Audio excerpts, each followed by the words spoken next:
If you were with us last year in Savannah, don't worry, there's new questions and new opinions and thoughts, so we're not doing a total repeat. But like Robert said, I'm Lindsey Waldrep, and I work for Crossville Tile, and we're the second largest tile manufacturer in the United States. Now, not everybody's heard of us because we do a lot of commercial, but we've been doing show houses with traditional homes for the last 6 years. So you've seen us and maybe not necessarily known about us. One of the things that I love about this particular program, we read about trends all the time. I just got a new email with the top trends that are coming up and which ones should die the other day, or the color of the year, or any of that. But being in the South, we're all about tradition, or at least our own interpretation of tradition. And I love how it changes from region and even from family. So we're going to talk about what makes a trend, what makes it hot or not, and is it a Southern do or don't? Because we do definitely have our style. So I'm going to introduce our panel real quick. So we've got Ashley Whittaker here, second from the left. She comes to us from New York, but she's no stranger to Southern style because she is a Florida native, and yes, Florida is part of the South. I just want to point that out. I love how she weaves in traditional forms with playful color and pattern. The result is fresh and modern, and y'all are no strangers to her work because she's been published on the pages of House Beautiful numerous times, so thank you so much for joining us, Ashley. Thank you. Then we've got Matthew Carter to her right. Now Matthew is a Lexington, Kentucky boy, and his interior design work though takes him coast to coast. I loved seeing some of your work in California. I thought it was so fresh and fun, but he's known for breathing new life into antiques and heirlooms. I was with the Antiques Diva on a walk yesterday. We had a lot of discussion about brown furniture. Is it in or out right now? But he takes these heirlooms and just makes them so fresh and lively and unstuffy. He's got impeccable style. Thank you for being on our panel. Then to his right, we've got Melissa Mittag, and she has a really interesting storied career. Right now, she's in charge of brand management for J. Bakes Design, who does a ton of hospitality work. And these are the hotels and resorts that we all want to stay in and live, if we could do that. But before that, she practiced interior design and then also worked on a lot of different fabulous wallpaper companies, such as Gracie, and she shared with me that she, like Miles, has a deep love of chinoiserie wallpaper that goes through some of her work. And then all the way back over, I feel like I'm doing a typewriter thing, ding. So we're gonna go back to the end with Olivia Brock. Now, Olivia Brock lives here in Charleston, and she is all about historic preservation. But she brings so much more to the design community. She gives fabulous recommendations that are both cheap and chic, and she's got a beautiful eye for high style and has the best fur babies, I think, possibly on Instagram with Hamish and Hugh. So originally from New York, she's now a Charlestonian, and thank you for coming. I wanted David Letterman these and just throw them over, and they're really big because I've gotten to this point in my life where I can't see. So, it was really interesting with this panel being trends and tradition because most of my panel are traditionalists, and so they definitely got their take on them. So since most of you are described as traditionalist or neo-traditionalist, what is the #1 trend in the last few years that you actually have subscribed to and incorporated into recent work? Ashley, I'm going to start with you. Okay, well, first of all, I do think it's interesting that I am on this panel because I'm not exactly considered a trendsetter by any stretch, and traditionalist probably is a good way to describe our work. And I didn't know that this was a tile-sponsored panel, and I think it's interesting because the one trend that we're starting to embrace, or just have recently at least once, is the cement tile. And I fought it, and I fought it, and I fought it, and I kept seeing it on Instagram, like, it looks so great, but it feels so trendy to me. And we have a client in Greenwich, and I said, that's it, I'm capitulating. It's durable, it looks great, it's a huge bang for the buck just for a, from installation, etc. And it just, I think it really will stand the test of time. I don't think it's a trend because of its durability and usability and all those things. So we're embracing it, finally. It took us a couple years, I have to admit. I did not pay her to answer. I know, she really did. I love how this is starting out. But as soon as I think about one trend that we're doing. That truly is it. Matthew, what about you? You know, I think like 10 years ago when we were doing some decorating at the house and lacquered walls, so I think it's one of those things that if it's done well, it's always going to be beautiful. So we were redoing the library and I wanted to do, you know, like dark brown is my favorite color. And so it was dark brown lacquer was what we did. And I still walk in that room every single day and I love it. It doesn't get old for me. You know, every now and then we'll change a few things up, but those backgrounds I'll live with it forever. My mother always said to me, she goes, "You're going to get tired of that," of something that was really, you know, outrageous or whatever it was. But I think if you love it, you're never going to get tired of it. So. Well, and going back to earlier this morning, it really is all about purchasing or having in your home what you truly deeply love. Last year we talked a little bit about, and it continues in my family, sacred cow furniture, that piece you're never, ever, ever going to get rid of. I subscribe to that. So my husband, not so much. He's like, when are we going to get rid of that chair? Olivia, what about you? What's a trend that, especially being a preservationist, what have you kind of woven in a color or a material?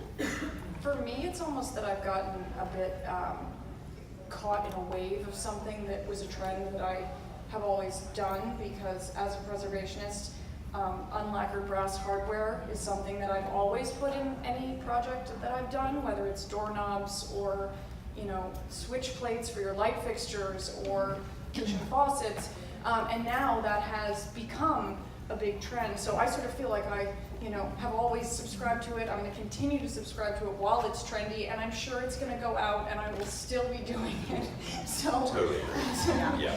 as a traditionalist, I guess I'm boring in a way that way, but it's tried and true, and it works in the projects that I do in an 18th or 19th century house. You just can't beat it. Well, I mean, it's true. A lot of these trends are really just a recycle or an update to things that we've known and loved, and those who are in the know and have worked with these materials their whole lives and their whole careers and seen them forever, we're all at the point where we're like, oh, I remember that. And beautiful is beautiful. I mean, I feel like if it's good once, it's good. I mean, it depends on how you do it, but. We live in a recycled culture, so like as much as we can all claim to be revolutionary in anything we do, at the end of the day, there is something that inspired us that was the seed that then became the thing that we use now. So I feel like. Well, there's also so much flexibility with materials these days. I was struck during Miles's talk earlier in his office. He has a Formica kitchen, and I've been lucky enough to actually be in that kitchen. And when I first heard about it, I thought, Formica, that's like my childhood in the 60s. There's no way. And it's brilliant and genius and practical, and you know, why not? Why not? I think when it works, it works.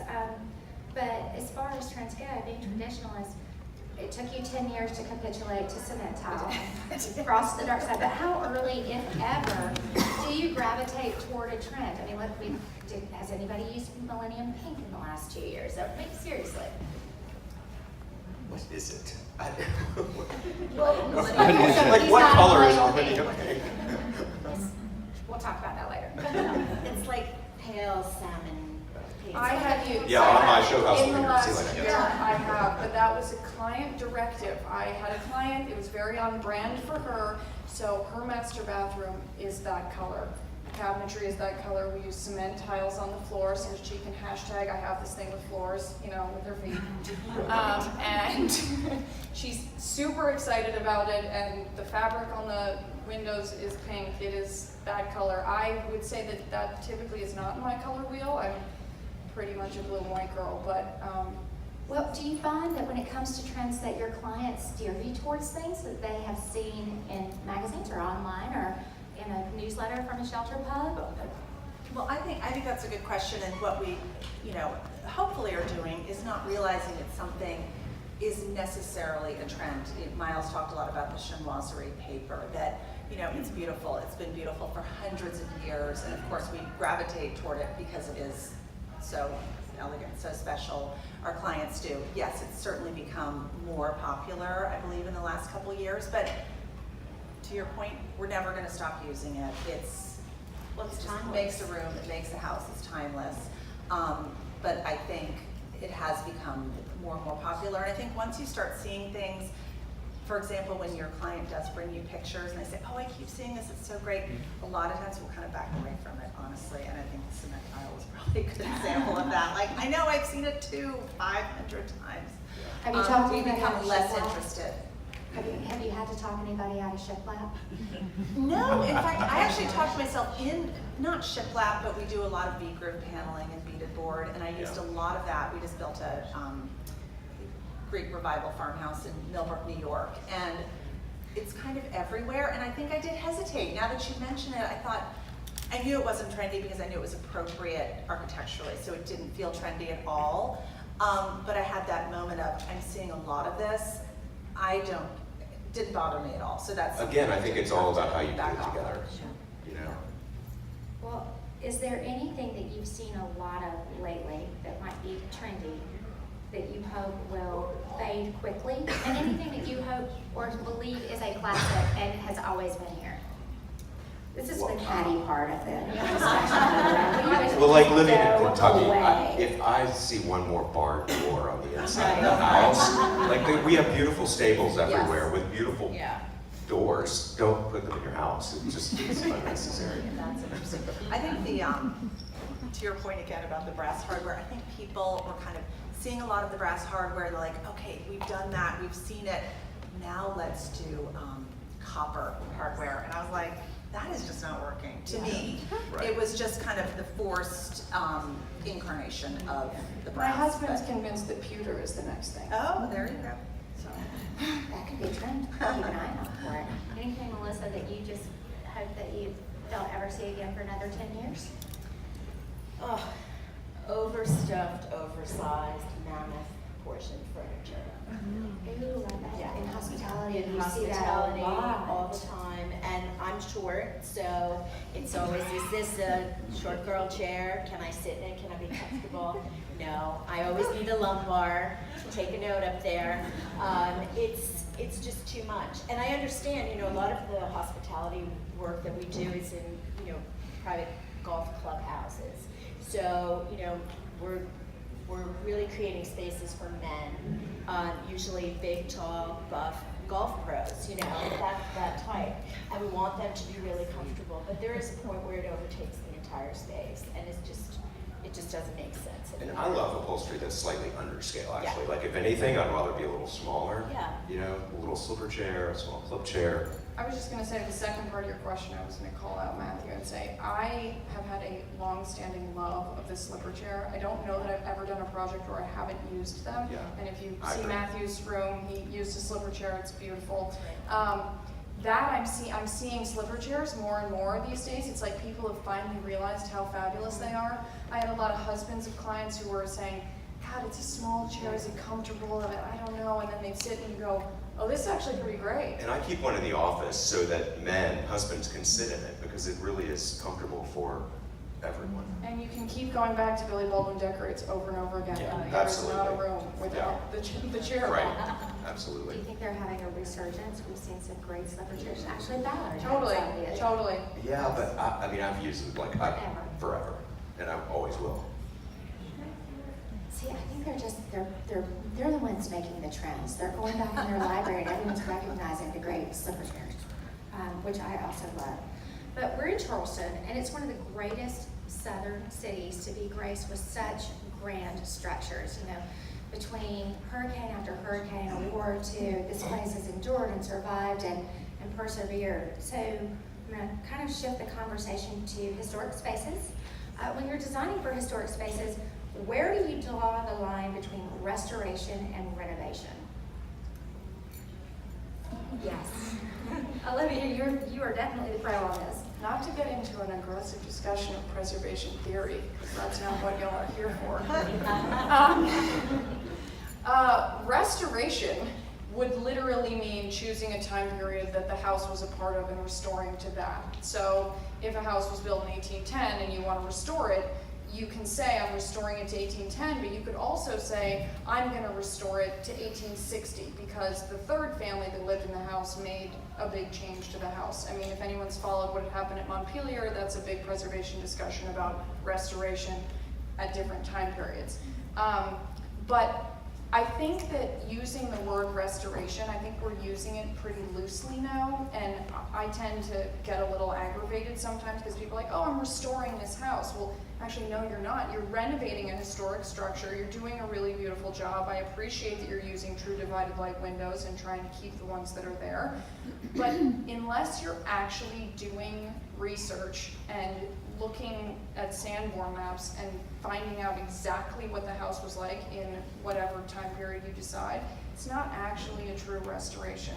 So I, like anyone who's renovating a historic house, like renovation isn't a bad word like to use. Restoration means something pretty intense, and a lot of times that would include period furniture and things of that nature. So, I mean, typically we're all renovating, not actually restoring. And I think there are two schools of thought too. We're working on two different projects now, where one is like an antebellum house with 4 big columns and a very proper main house with an addition on the back.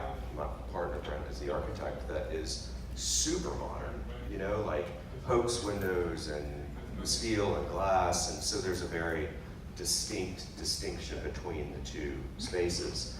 And then on another one, the client wants it to look like it's always been there. So the architect is very traditional and wood windows, and it's seamless. I feel like we struggle with that a little bit in New York City with landmarks preservation, especially when you're working with a townhouse, for example, and keeping the front facade needs that historical accuracy, whether you want it or not. And a lot of times it wasn't even that great, but it needs to go back to the period in which it was built. But then the back, you have the freedom to do the Hoax windows and the steel back, and there's a lot of different ways you can kind of play with that and still make it feel very seamless and very appropriate and architecturally interesting.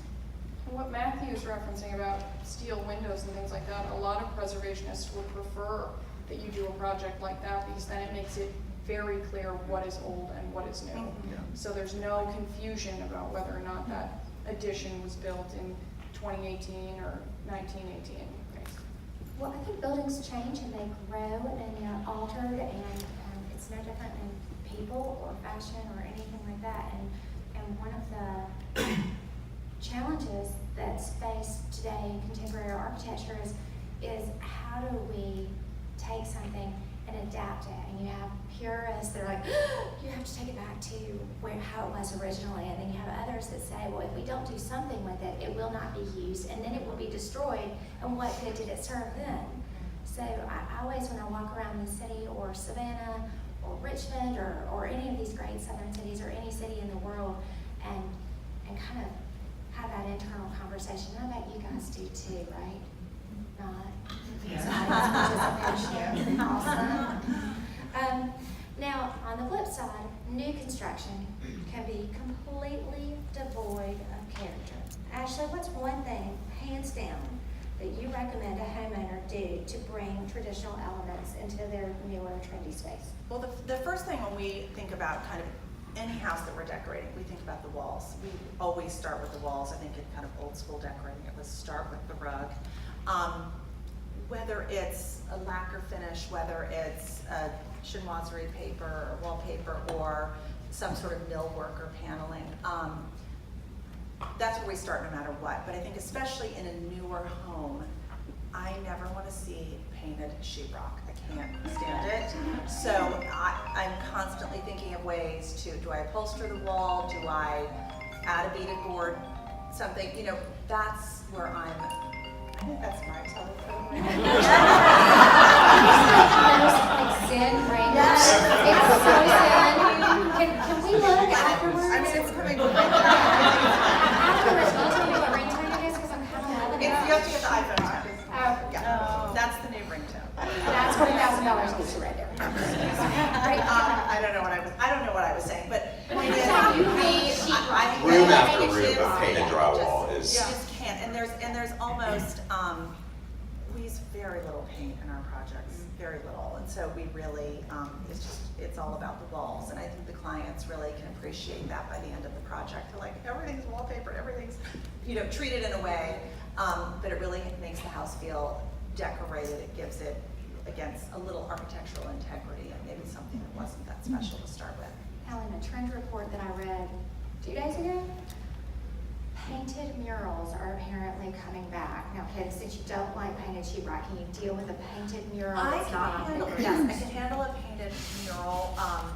I do prefer to do a hand-painted paper. There's something about it that's It's the more texture, textured. too. Yeah. Yes, I do prefer it. Yeah, and it is the texture, and murals definitely have their place for sure, but there is something about receiving a hand-painted wallpaper. It comes beautifully packaged, it's in panels, you roll it out, and it's like, the heft of it, the layers of the artist's energy and what have you. That actually, for me, contributes very much to the environment. And it's a layer that you can't get any other way. But I'm very biased on that topic for sure. Well, but also you back it in muslin and it can travel with you, which a mural really can't. Yeah, that's true. That's true. What about you, Matthew? What would be the first thing if you were going into, heaven forbid, a cookie cutter space? What's the first thing that you would do to give it some personality and life? Well, I just think the background's exactly what Ashley was talking about. I mean, we do a lot with, particularly in houses on farms, which we do a lot of work on. We'll do a wide beaded board, so like an 8-inch or 10-inch beaded board or a V-groove or something like that goes, vertical or horizontal or whatever to the ceiling. And it just gives the house an architectural substance, I think. And Olivia, I know there's a lot of new build in Charleston. It's a booming town, especially as you go outside the city towards Mount Pleasant. What would you recommend somebody in a kind of new construction thing that they could do that would make a house feel more traditional Charlestonian? Well, to be perfectly honest, I've never done new construction ever. I typically don't get hired by people doing new construction. No, I've done I've done a large-scale addition in Long Island, and the thing that I did to make that addition feel like it had been there was I really love working with the mill workers and designing mantelpieces and over mantles and wainscoting and whatever you do with the baseboard and the crown. I think there is a tendency in sort of a cookie cutter house to like blow out the crown like a little big, which I think a little bit of a less is more sometimes, because that is actually in fact more traditional, is to be less traditional in a way. I mean, restrained? Yes, restrained, good word. But really, for me, it's like mantles, over mantles, chair rails, things like that. Stone around the mantelpiece too, that selection. I brought in beams from, barns in Vermont that they disassemble and, throw beams up on the ceiling to just add sort of some weight to the space. And even in the floor, if you're using reclaimed wood in a sensitive way, I mean, there is too much of a good thing every now and then, but that really adds a layer that you often don't see in a new construction. And real plaster walls can be a wonderful thing too for a new construction. Mm-hmm. And there are plaster You're veneers allowed and to paint them. Yes. absolutely.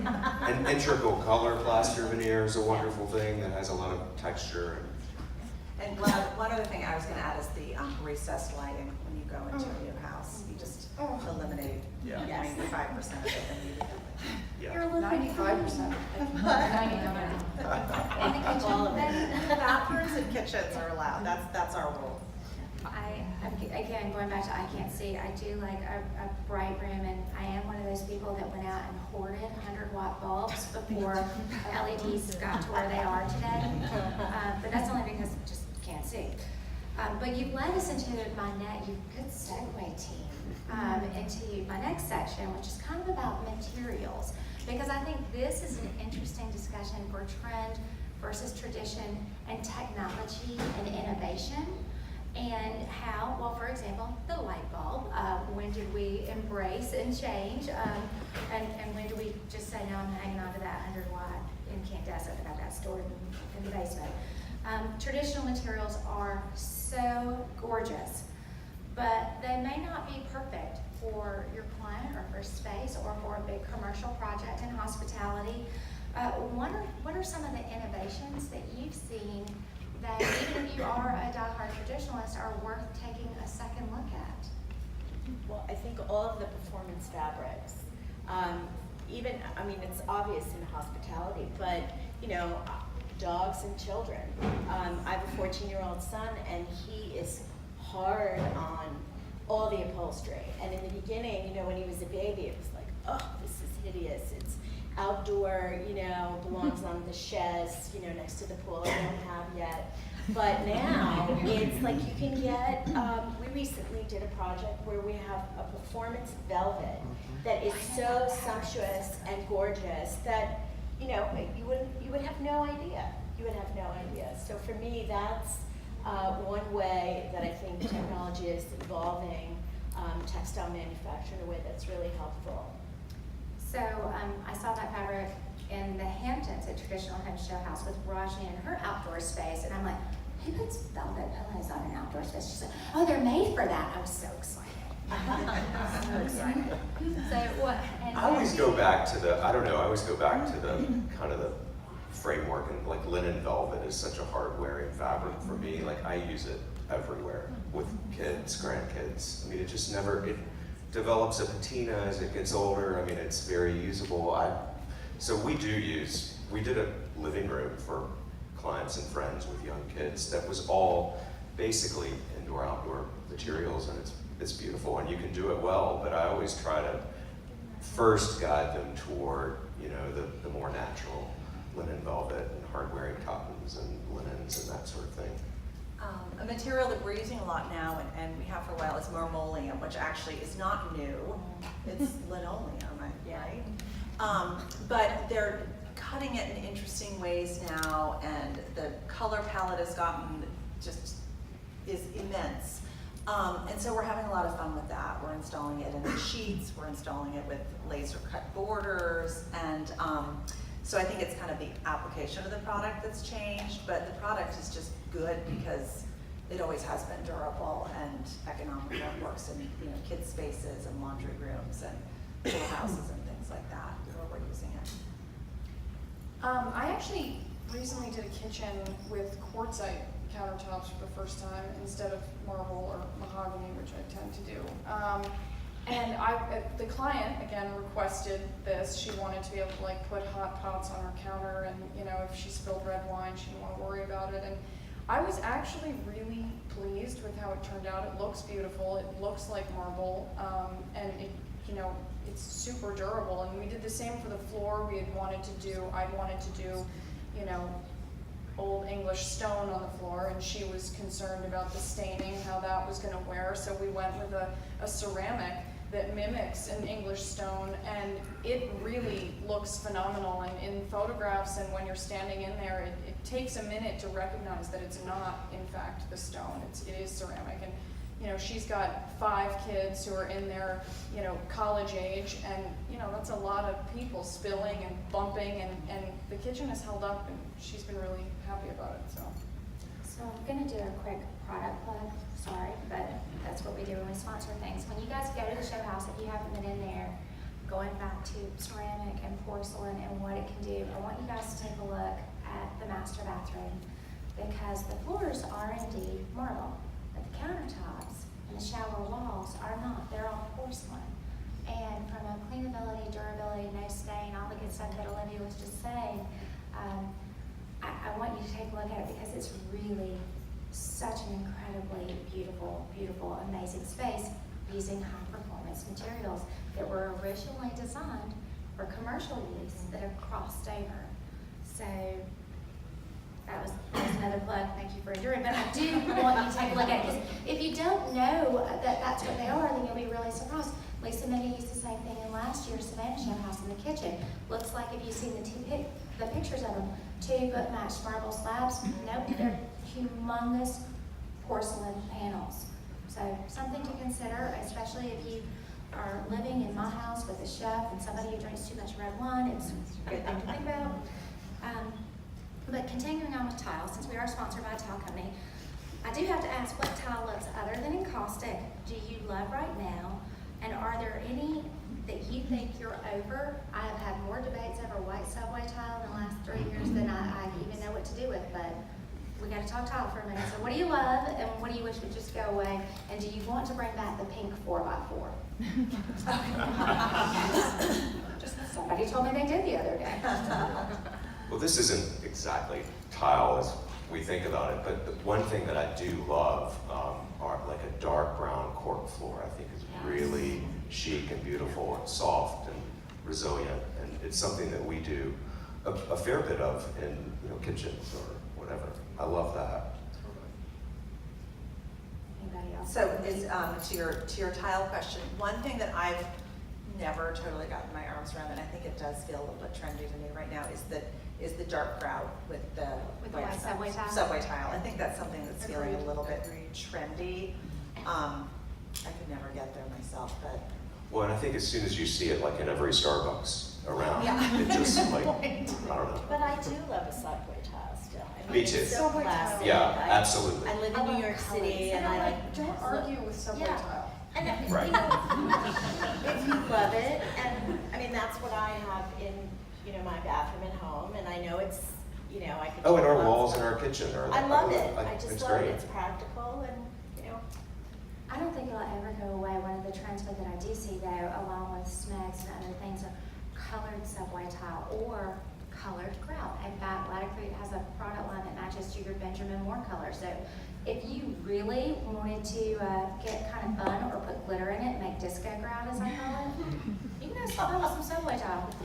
Nick Olson says no. No. You know what?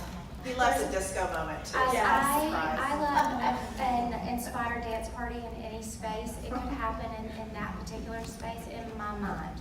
If you ever use it, let me know so I can come and have a real dance party in your space. Great. And I'll Instagram it and be back.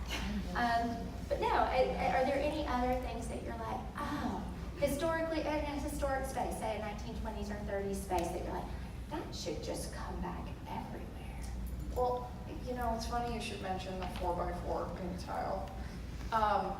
There are some bathrooms in that 1920s, 30s, especially in California, like some of those older Mediterranean houses in Beverly Hills and things like that, that if you walk into a perfectly preserved bathroom with 4x4 pistachio colored tile, there's something absolutely divine about it. Like, you wouldn't want to change a thing, because if it hasn't been messed with and people haven't had to replace like a tile here and a tile there and a tile here, there's just something so pure, and it completely encapsulates that thought process at the time. And I think it's great and it is fun. I don't know that if you said to me, do this bathroom from scratch, I'm gonna go, 4x4 pistachio.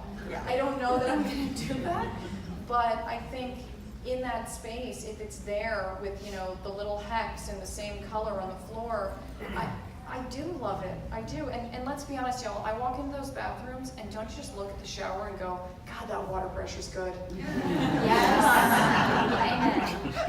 Amen. With this hair, yes, for sure.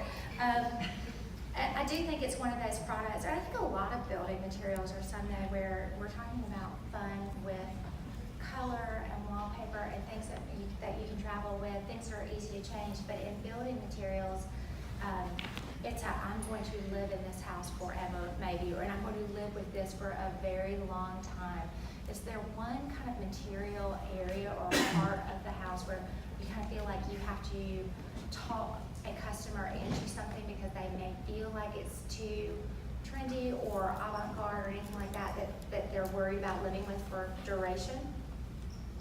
An area where you might have Well, I think challenges? the floors are one, especially when you're choosing the materials of floors. There's kind of no turning back.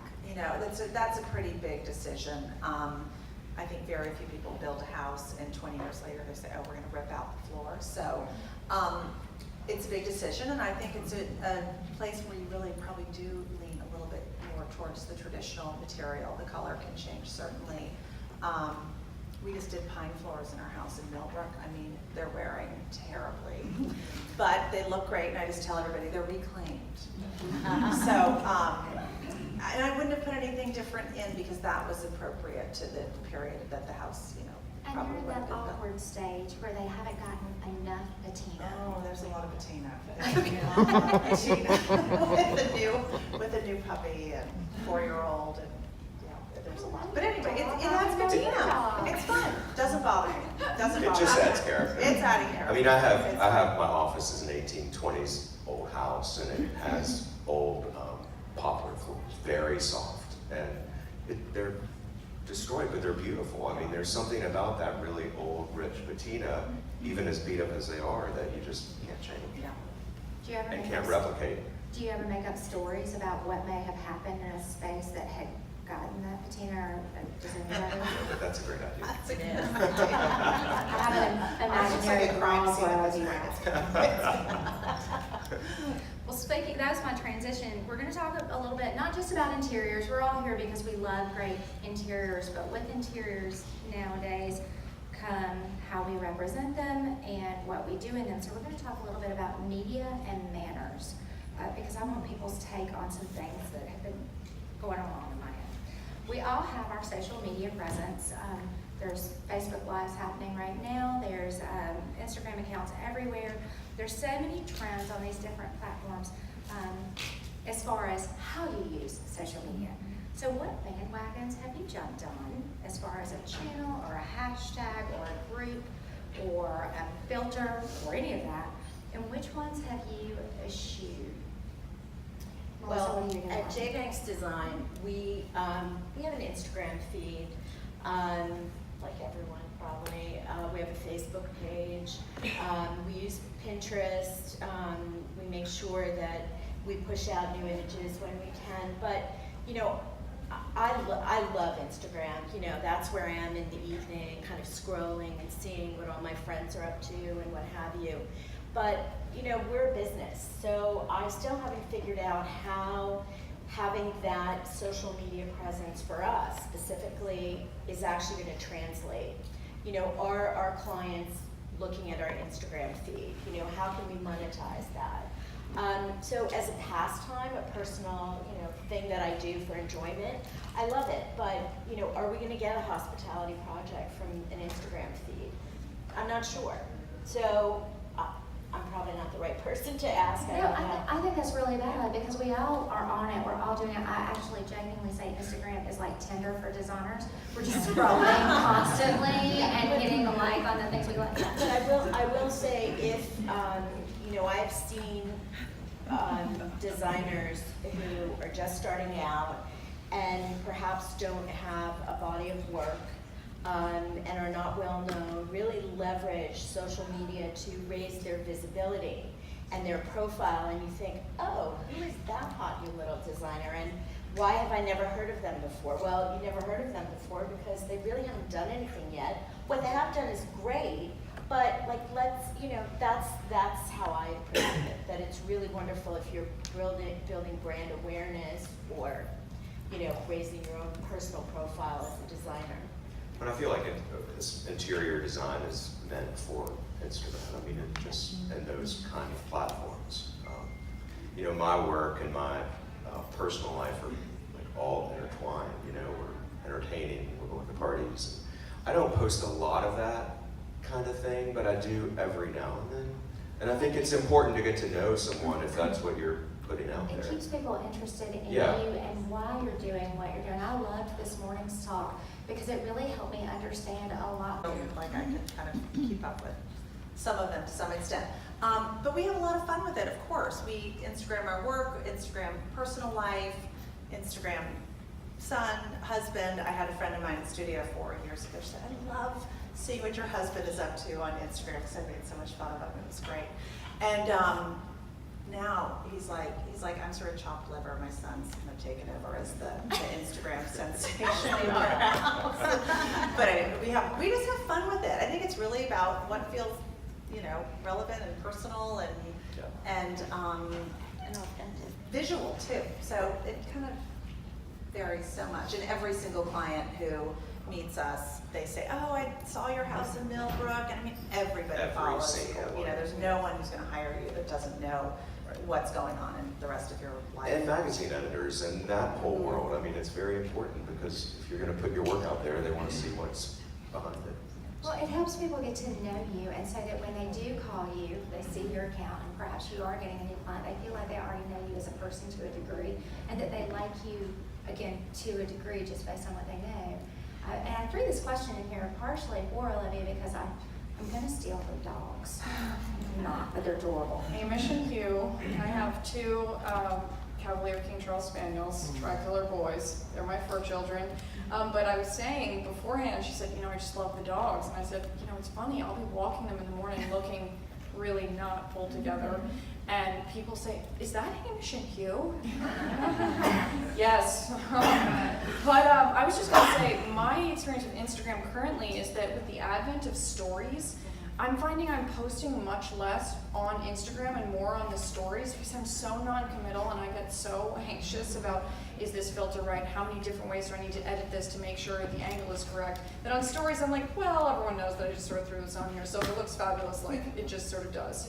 As opposed to sitting there for 15 minutes while I try and like adjust for angles on Instagram and make sure the vignette is like just so. So I have clients who will be like, you haven't really been posting much. And I'm like, check stories. They don't know how to do the stories. No. So, well, I see a lot of smiles and nodding and giggling. Are we all there? Are we all kind of in stories for those less than perfect moments, not only, but they're fun and they're personal. And we want to share them to at least the people who follow us regularly, and they go away.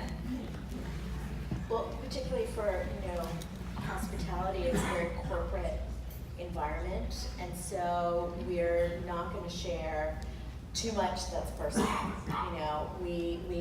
It's like a whole different thing. I'm very comfortable in both worlds, but like hospitality is nothing like residential. So we do use our stories for all the silly stuff and the office parties and the, when we're at an event like this, but I have someone, my colleague Victoria up there, takes care of all of that, and she's significantly younger than I am and gets it.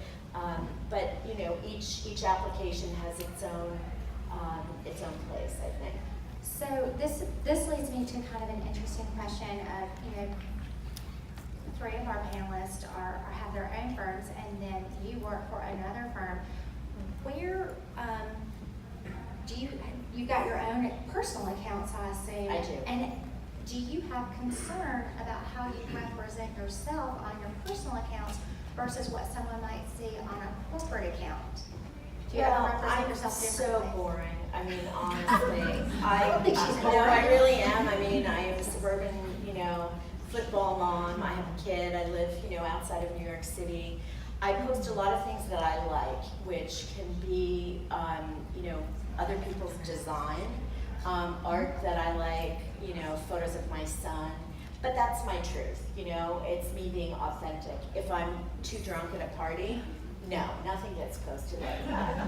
But I don't, there's no politics, well, a little bit, but, that's obvious anyway when you meet me. So, but I do think there are some people I know and follow, I'm like, put some clothes on, or don't, you have a client base, I'm a New Yorker, so I'm obviously very blue in my politics, and I have a business associate who does a lot of work in a very, very conservative Republican community, and I'm like, dude, enough, no more politics. You can't, because your clients are going to see that, and it's not really relevant to the business. Well, I think actually I was at a dinner party the other night, and we always were taught, and maybe it's a Southern thing, I don't know, no politics or religion at the dinner table. And I actually did have to say to one of the guests, I'm like, that is so fascinating. I would love to continue that conversation away from the dinner table. Yes. Since we're talking about social media and manners right now, I think that's kind of appropriate in a certain way. One thing I'd like to mention about Instagram is that, and I'm sure you all have experienced this, where because you're following somebody and it can get so personal, then you meet them in real life and often it's like you feel like you know them. And sometimes that's weird and bizarre, and sometimes that's great. And I can honestly say that I have people who are now dear friends who I knew on social media before I actually met them in real life. And so when we met in real life, it's so weird saying real life, right? Yeah. When we met in real Face to life, face. not in the movies.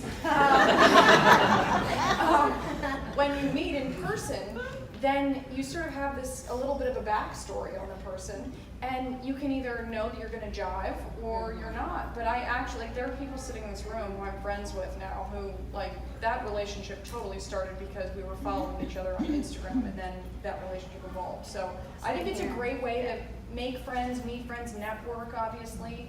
And I think that it's really hard to divorce, you know, your personal life these days from your professional life, especially in our universe, because as Matthew pointed out, it's lifestyle. You know, you're sitting in a slipper chair holding a cocktail at your house, and that is your house, you designed it, and so you're gonna take that picture, and sure, it's a Friday, like, this is what you're doing. So I think we have to be aware of that, but I also think some of the benefits are, you know, friendships and.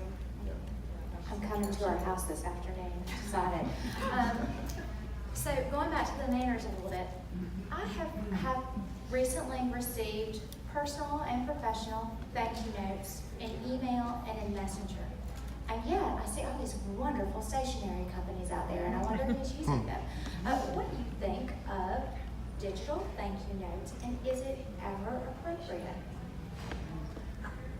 I think I am changing my tune on that. I really am. I will have a dinner party at home, and within 24 hours, I'll receive 10 emails, and I read them to my husband. I'm like, that's so fun. You know, it's great. And then the one-off guest, I receive a thank you note from them 10 days later, and it's like, okay, you kind of missed you sort of like missed the wave, and I can't believe I'm saying this. And I actually wrote a thank you note to someone just recently for a dinner that we had a week ago, and I thought, this feels so old news at this point. I mean, I still sent it, and I wanted to, and anyway, I think I'm really changing my tune. I still write thank you notes, but I mean, honestly, our friends do, like if it's a group of young people, we text the next morning. It's like, oh my God, the best time, you know, thank you so much. You know, if it's a client dinner, I always send a thank you note or something like that, but I think there's a little bit of a difference. There's different levels of it, you know, for a gift or something. But I think a text is easy and it's people fine. love to get it right away, instant gratification, the next morning, which is how we're all living now. And the anyway. whole note, I'm sitting there staring at my dear friend Janet Gregg, who writes the most She's the best thank you note divine writer. thank you I know. notes. I was Like, thinking not the a same thing. joke. I was saying how proud I am. She writes the most wonderful thank yous. I saved her notes. But You're the exception, Janet. yes, Janet's the exception. I do like to drop a note, and it's really convenient in Charleston because a lot of us live pretty close by. So when I'm walking the dogs in the morning, I can drop a note through the mail the next day. Great, and all it has to say is, you know, thanks so much for a wonderful night, XO, and that's great. If you wait 10 days, you got to go on about how divine the food was. Like, you know, the ambiance, your dimmers are great. Like, so I think quick and easy, but sometimes I do both. Text and then the long note. That's very true. Well, I always text or email after a dinner party or something like that, but when I really want to say thank you for, you know, supporting me in this or for sending me this beautiful gift, then it's always handwritten. And so I think both is right. And I think it's appropriate. I've really waffled on this, and that's why I wanted to ask other people. I love the shorter, sooner, later, longer, because I love when I get a quick email, because most of mine are in kind of the professional corporate environment. The quick email thanking me for my time after an interview or a meeting or whatever, and then getting that handwritten note 10 days later that says, I really reflected on our time together, and I loved what you said about this. I can't wait to hear more, and kind of going on a bit about it, because it lets people know that you paid attention to or they paid attention to the details, or that you have. But I've had some conflict here just in the last couple of weeks. So I want to talk a little bit about. Oh, we're past the. Are we past? Okay, so gosh, I love having a chatty panel. It's good. So I'm gonna skip to the end because I think we're gonna have, I had 3 more questions, but we're gonna skip. We're gonna get personal because as if we had already been personal.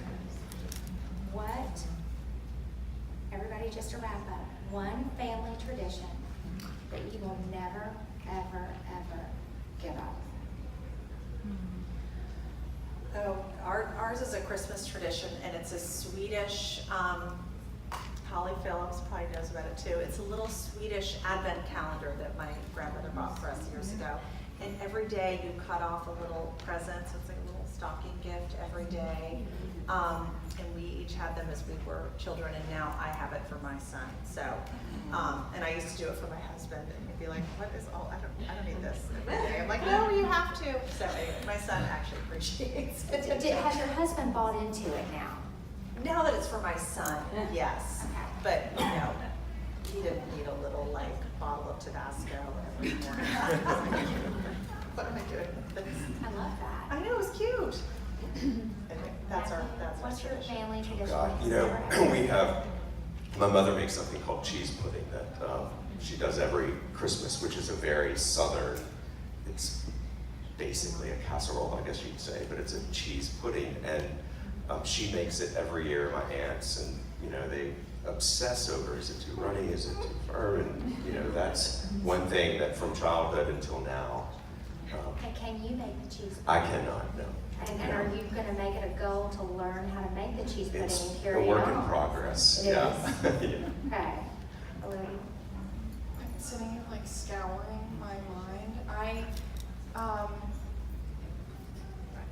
don't know, we do a lot of different fun things. I think probably the thing that's still happening in my family that is kind of bizarre given I'm 33 is that every year on Christmas Eve, my mother always gave my little brother and I pajamas. She's still giving us pajamas. And I think it's kind of cozy and fun. And you know, we were little used to read Polar Express and in our new jammies, and that was fun. So, you know, I'm cool with still getting the PJs. I mean, I don't know, I haven't really started, you know, our own thing yet. So, you know, that's what happens at Christmas in Connecticut with my family. Melissa, what's your tradition? We have what has now been dubbed Pie Palooza on Thanksgiving. I have a very small immediate family, but a very large extended family, and we all get together every year. And it is now like serious competition. Who makes the best pie? We all bring 1 or 2, sometimes 3 options. Last year we had 23 pies for Pie Palooza. How many people were there? I I want to do think some there were fun like math. 15 of us. Oh my God. And, you know, 1.2 pies per person.